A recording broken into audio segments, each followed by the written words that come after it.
Was he now? Or was he?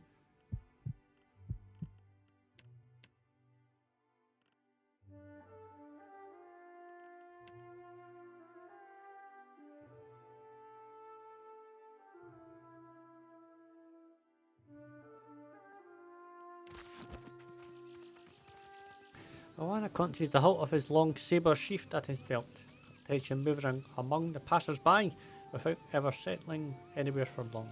She stands as motionless and watchful as an owl. She turns to Maia and flinches, shaking her head subtly. Been a while, Tuaha. You're looking healthy. It's an easy shrug, but it comes off looking forced. Don't say my name. Is he still here?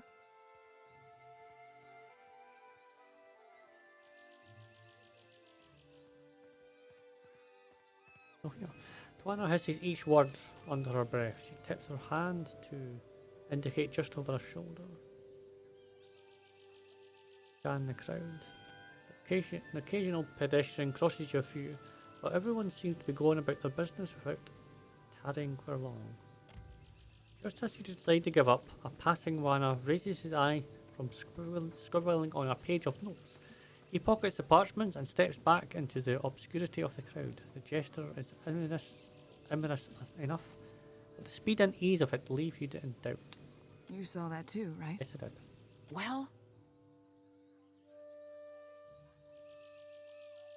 We've grabbed someone's attention, that's for sure. I knew it. Her grip on the saber tightens. Who's your shadow?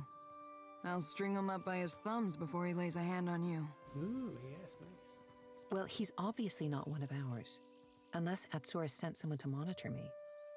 Must be working for the other side. But I aimed an answering glance in your direction. I get it. I'm not supposed to ask questions, right? You catch on quick. We'll talk later, okay? Tuaha, I'm getting you out of this. We've pulled each other out of worse snags. Maia puts Tuaha on the arm, at encouragement that only causes her to flinch. Easy to say when it's in the past. This stalker is relentless, and he is always watching. Rubs her palms together. What can you tell me about whoever is following you? He's Juana, average height, and I've caught him scribbling on a sheaf of notes. Like any good tale, he's indistinguishable from anyone else wandering around Port Maje. Probably why they picked him for the job. Doing that has him so curious. Company business. Maia and Tulip, bright as they say, at the same time. Company business. We'll find your stalker and get rid of him, one way or another. Sit tight and I'll get this sorted out. Whatever happens, he won't bother you again. Just try not casual. Casual. I will stand perfectly still and fill my heart with the words of our national anthem. Yeah, that's exactly what I meant. Yep. Exactly. Everybody would do that, right? Right? Nobody would do that. Nobody. A pleasure. I hadn't thought. I trust Nekataka has treated you well. Or at least with minimal cruelty. We are doing well enough for ourselves. Life at the edge of civilization has its rough moments, but we are past the worst of it. Ikawa has asked after you. I think you made an impression. Nice. And the supply ships have come and gone.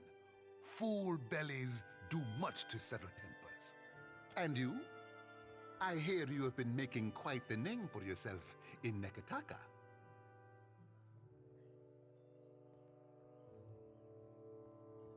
Surviving as best I can. That is all we can do, no? I do wish you luck. Yes? Something you need?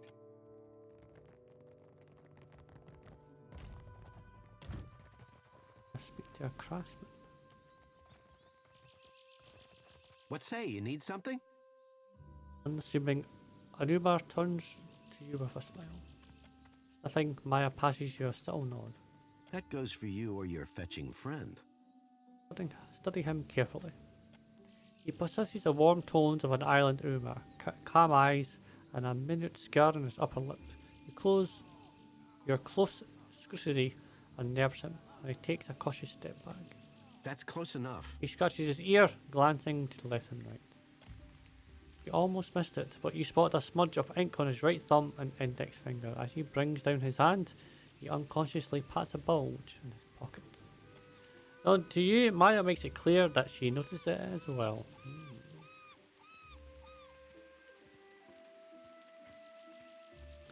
Ink in a pocket full of notes. You're the one going after Tuaha.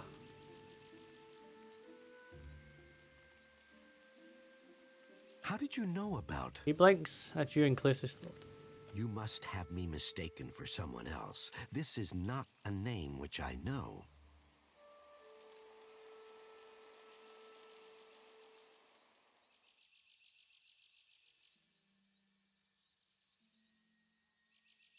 Of course it is. You have orders to follow her every move.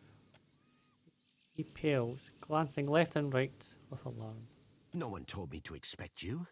There are proper channels to discuss this.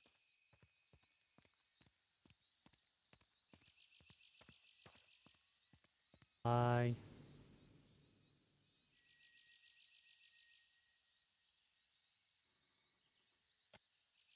His lips press together and his hand strays towards his weapon. Who are you? Do not waste your lies. Eyes move up and down over your body in a calculating manner. Didn't want to lie. Didn't want to intimidate.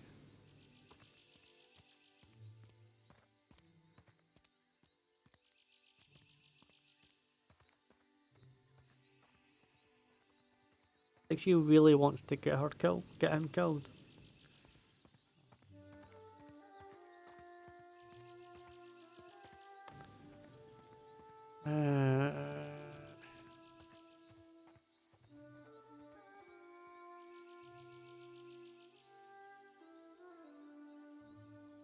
And you have this one chance to decide if you want your retirement to be boring or interesting.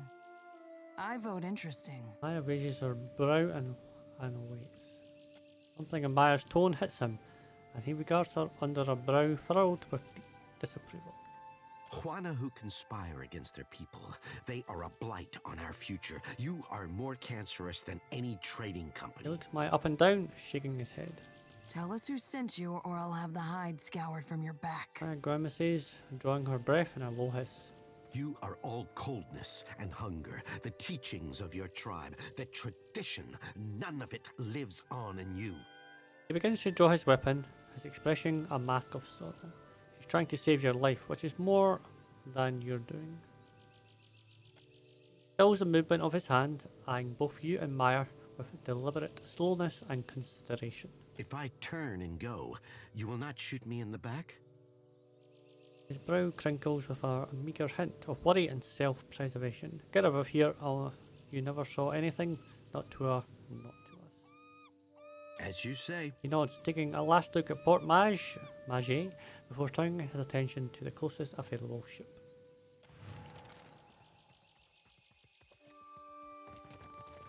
Is that good? Is that bad? I don't know. You're free though. Is he dead? Or must I handle everything myself? No, you don't have to worry about your tail any longer. Is this so? Her blinks, saving any hope for when she hears it from Maya. We took care of it, just like I said we would. Winking, Maya holds out Astura's missive.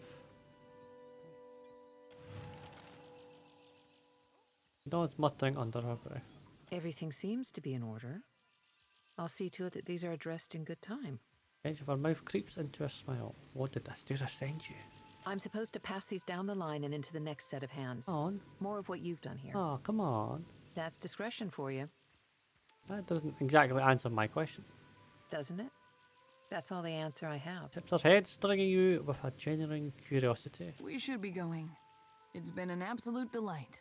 Mia clasps her hand and Tua winces at the contact. That's enough of that, soldier. Outtro will know your performance was adequate. Pulls back, wiping down her palm. And you, Watcher. Rauatai thanks you for your service. Maya, we're discussing what happened here later. Yeah, I thought we would. Shrugging, Maya delivers a hand and beautiful salute to Tua, even as the other Ruatans turns, acting in every way a stranger.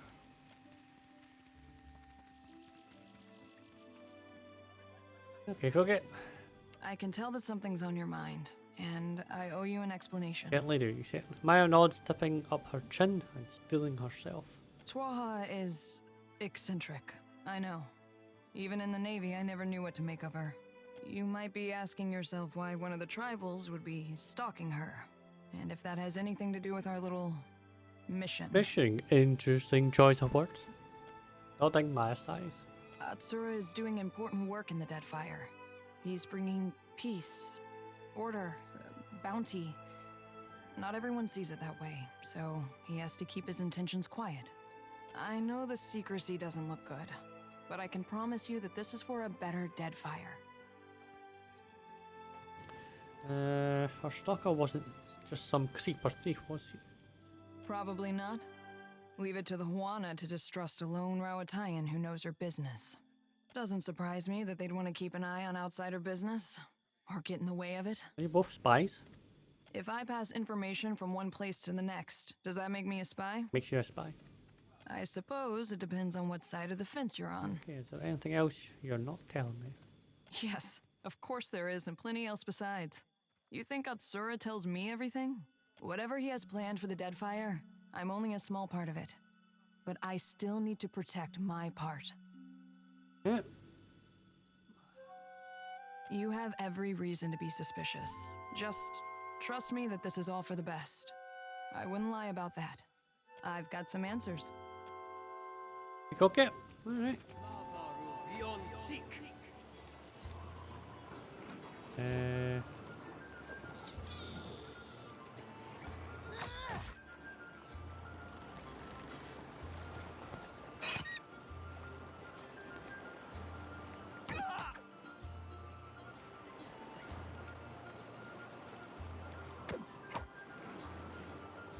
This is futile. Oh, it's terrible. They'll do more damage than that. Tiki haka. And smack all them left, right and centre. Stop it. Nope, he doesn't do it.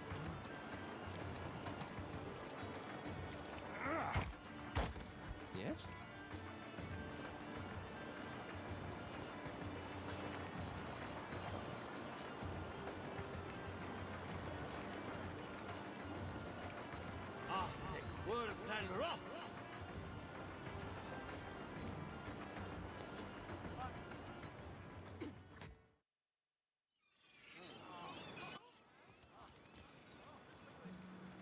That can't be you, I think. Did you it catch is. the new play by the peg leg performers yet? It's awful. The Green Menace? That I did. Made me want to poke out my eyes.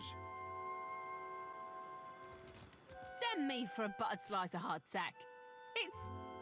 It's you, ain't it? Pale elf squints at you and puffs out and pipe. I could smoke from a whole bowl, brothers.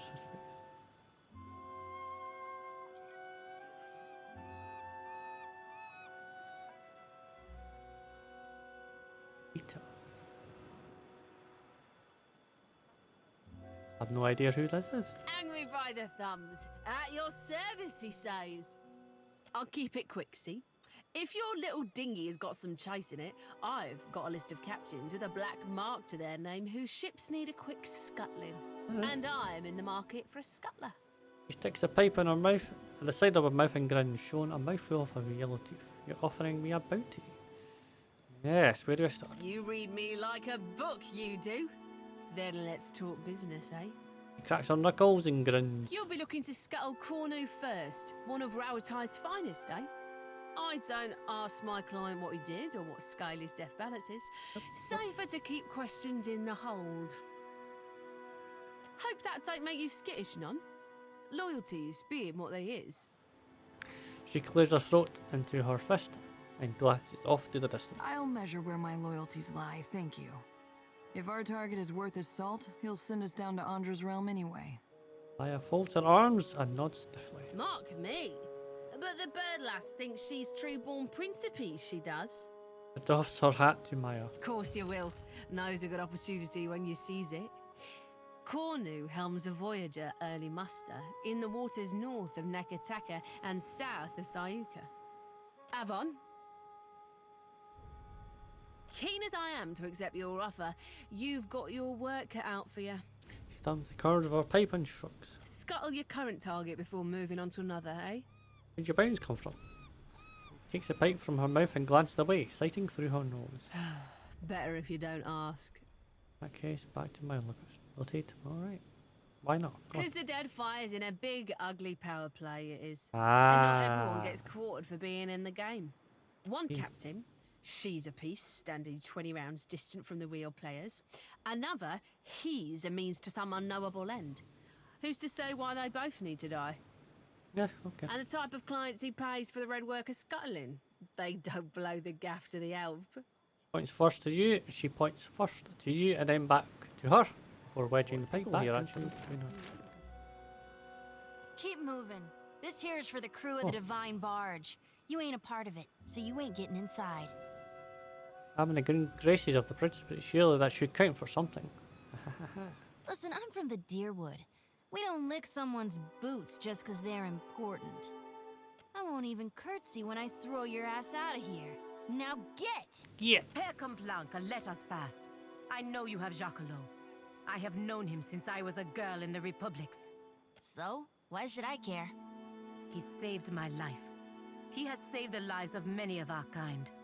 Whatever you think he has done, you have the wrong idea about him. Meh. Grimace twists her face. She rubs the fur on her right ear, looks to the door, then to you. Telling the truth. Fine. I probably won't live to regret this. Turns to the door while sliding a key from a pouch at her waist. A quick twist. The door is unlocked and opens. After you. We're inside then. Alright. Kazenza, we are honored by your presence, Captain. What brings you to this place?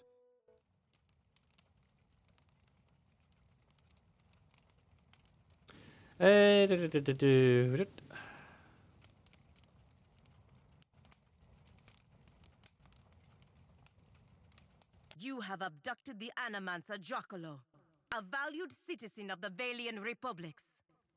She had to say that, didn't she? He enjoys the protection of the Duke's bells and bannets, and through them, the Fremas Meskankswalias. As a representative of the Brotherhood, I am here to negotiate his safe release. If Jacquelot is not returned to us in good health, everyone involved in his kidnapping will face the wrath of the Five Sons. This, I swear. I see. We ourselves have been debating what to do with Giacomo for quite some time. Piccolo stands near the back of the room, nervously assessing you. Though he appears unharmed, he flinches at every movement the pirates make. Sal looks to the ceiling, apparently lost in thought. He sighs deeply and closes his eyes for an uncomfortable long time. At last, his head drops and he nods resolutely. We are lost in the woods. You will guide us out by traveling the branching paths of Outtro. A forest is defined by its boundaries. There are a finite number of ways through a forest, just as there are a finite number of ways this can end. I know the ways out of the forest, but you will choose the paths to take. Yeah. Captain draws forth a small wax tablet and a plain metal stylus. He scratches a few words on the tablet and lightly poises the stylus over the surface before looking to you. A woman is with a child, and she learns that if the child is born, it will suffer greatly and have a short life. If she ends the child's life before it truly begins, is this good or bad? I think that it...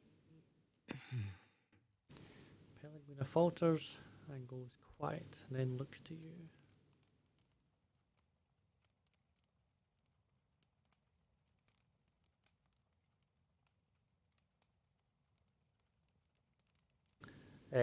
What was the question again? So either what?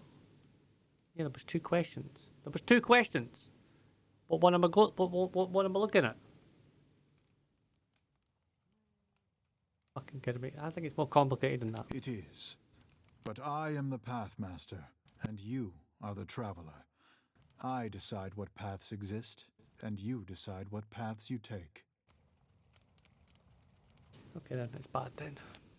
The only response is to bristly make a small mark on his wax tablet. You discover a powerful new technology, but you are afraid some people may misuse it for ill purposes. Would you destroy the technology, regulate access to it, or make it available to everyone equally? Certainly it should not be destroyed. It would only be a matter of time before someone else made the same discovery. Oh. I double clicked. Oh, oh, oh. Okay, well apparently I did something good. He nods and makes another small mark on the wax tape. I don't know what I did. I double clicked. Shit. Alright, oh well. Alright, Alof's happy, that's all I care about. Happy Alof, yeah, well done, well done. Yeah, yeah. An enemy of yours is being persecuted. The grounds of the persecution are, by measure of your own compass, unfair. Enemies of yours being persecuted. The grounds of the persecution are by the measure. Okay. Would you allow the persecution to continue, or would you intervene to stop it? I would stop it. Down at the wax tablet, it makes a third small mark. You learn that someone who does great good for many people is unintentionally going to do great harm to many people. The harm may not be great, or it may be so great that it dwarfs the good they have done. You have an opportunity to prevent this by killing them. Do you do so?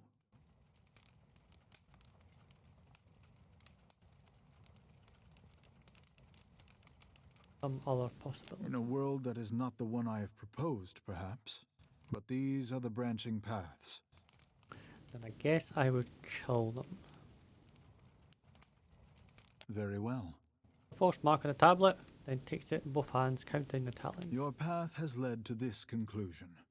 Giacomo will be killed and his research destroyed. What? Que?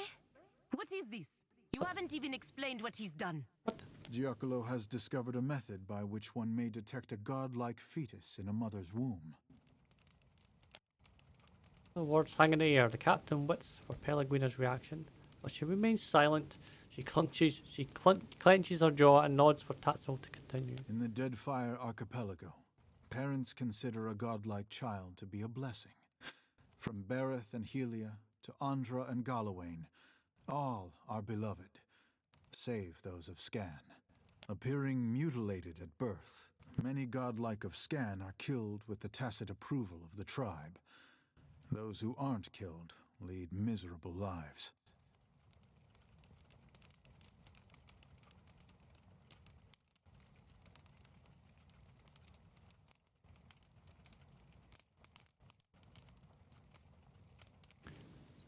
Awful.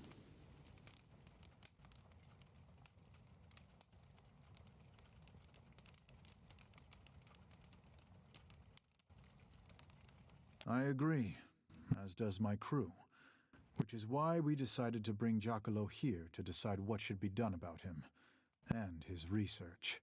And now you're going to kill him because of how the Watcher answered your stupid riddles. Yeah, that sounds really stupid. Yes. Say that's a poor way to make a life or death decision. There may be superior ways to debate this subject, but it is the best approach I could conceive. Yeah, feel free to elaborate. Our group was conflicted, so I posed to you a series of hypothetical questions, absent the specific context of our current problem. While you may have deduced some hint of the context during the questioning, nope. It was a less biased method of reasoning than we were engaged in. After all, for us, this is a matter of life and death. Now, if you will excuse us, we must deal with the matter at hand. You have my word that it will be swift.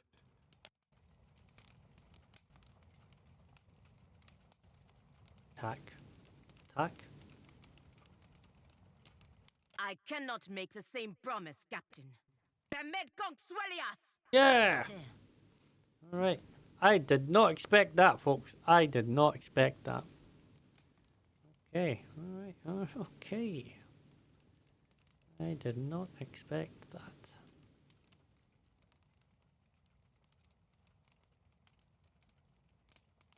Up ahead.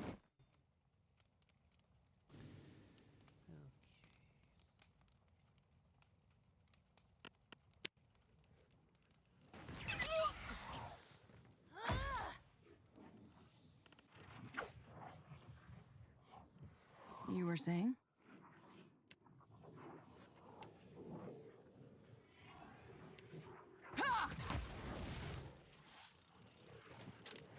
No, I cannot do that.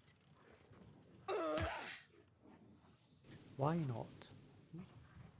Take him down.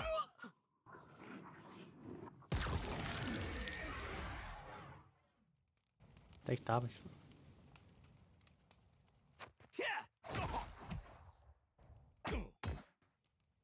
Huh? Taste blood. Tell me. That Zalta was a fool to provoke such a fight. Even so, it's a miracle that Giacomo survived. It is a miracle, folks. It's a miracle. It is a miracle. And now we have saved not only the man, but his research as well. Aggressima, Watcher. Pallegina, is that you, my girl? The old man's face widens into a broad smile as he holds out his arms and awkwardly gambols towards Pellegrino. Pellegrino kneels down at Galacio's approach and places her hand against his chest. His arms around his thin frame.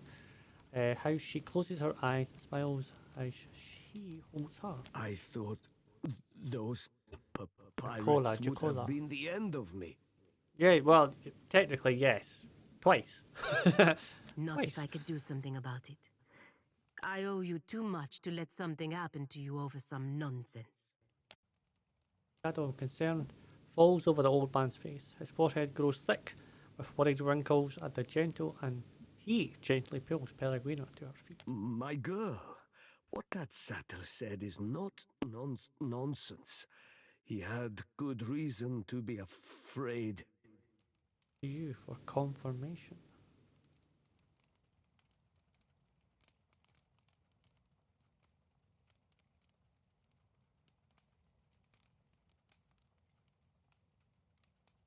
There is a danger.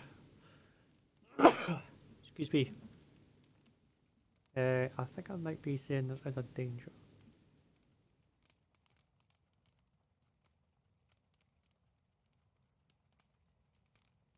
There's a danger, yes. Animals just need to be responsible. Sadly, many are not. And as a group, we have no ability to monitor and reprimand those who act irresponsibly.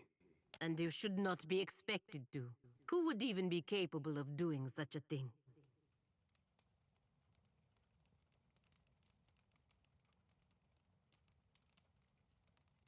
Animals should organize themselves to prevent their colleagues from getting out of hand. How would that work? Would animances submit to the authority of other animances? Perhaps. Old age has a few benefits, my girl. One is a measure of respect from your younger colleagues. If we attempted to guide them with a gentle hand, perhaps. Cola strokes his chin and nods. Pellegrino considers both your words and Chicola's in turn. She nods her head and turns her attention away. You soon realize she is lost in thought. The moment passes quickly enough. Well, it appears we are done here. We should see you back to Neketaka, Mestre Giacomo. Before I go, I want you to have this, Aimoranet. An amulet of my own invention. It resonates with the godlike souls. Even severed, there is enough magic in your chime to activate its power. He holds up a beautiful amulet on a slender chain. An oblong Andra stone gleams in the centre. As he lowers it into Pellegrino's hand, he cups his other hand around hers and gently squeezes. Heart chime amulet. Holy shit.